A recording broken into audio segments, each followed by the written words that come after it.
one of the most important aspects of the creation of the metropolis, the Greek Orthodox Church in the West Coast, was the seeking out a better future, especially the first part of the 20th century. The people who came from different countries to this land of ours, they came as laborers.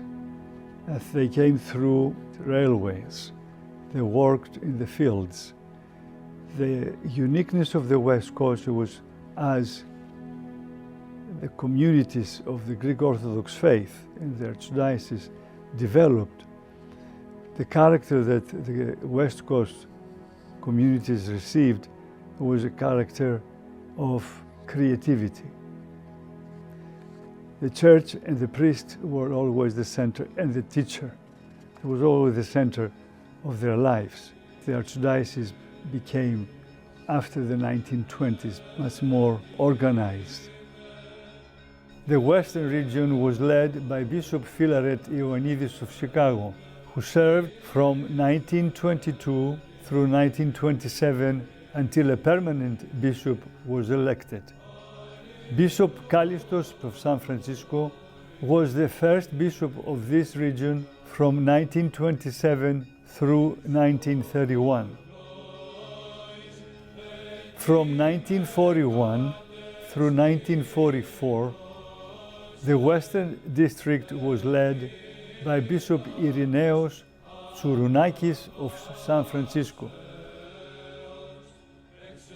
From 1950s and on, there were much more identified innovation, creativity. The spirit was a little bit more free to do so because of the culture of the West Coast, of the West in general.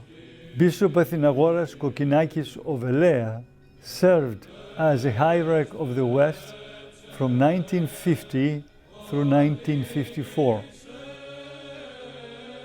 From 1955 through 1967, Bishop Dimitrios Makris of Olympos served the West Coast during this continued time of growth.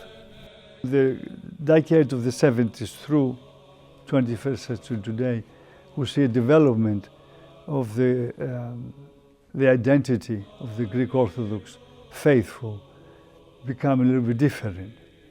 Now, today we have opened another dialogue, especially in the 21st century. Dialogue with society, with our own culture, where are we coming from, and how we are able to put all these things together. This house was built in 1923. It's 100 years old. It was purchased by the diocese then, in 1970. And there are three bishops that, including me, that stay in this house. Bishop Meletios, Bishop Anthony, and myself. This house has seen very many gatherings of Orthodox Christians and other dignitaries. This is a chapel that was constructed by Bishop Meletios, of blessed memory. It's a chapel for private prayers, and many times we do little services, like memorial services here for someone who has passed away. And I currently do my prayers in the morning and in the nighttime. These windows were made specifically for this particular chapel, stained glass windows. All of them were donated by different people.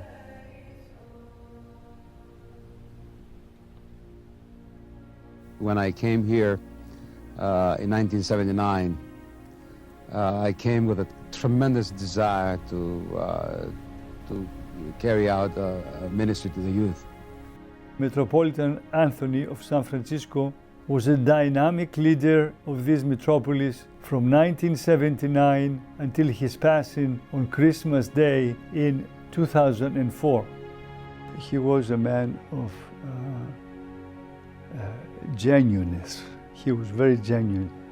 That was Anthony's character, a genuine, good Christian leader, someone that gave to this metropolis a great deal of life.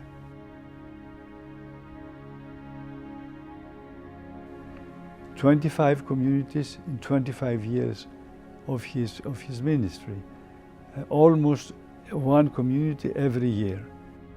He created an atmosphere of engagement for the younger generation, something that is crucially important today.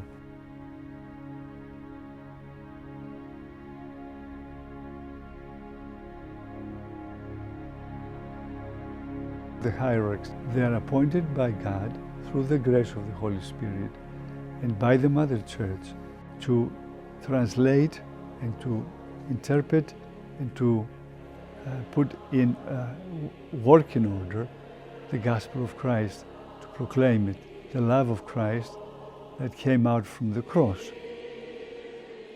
It will not be complete, or it will not be actually genuine if I don't pay tribute to all the priests, to all the bishops that they have come before me, and they had been given the honor to be servants of God, and those who are doing it currently.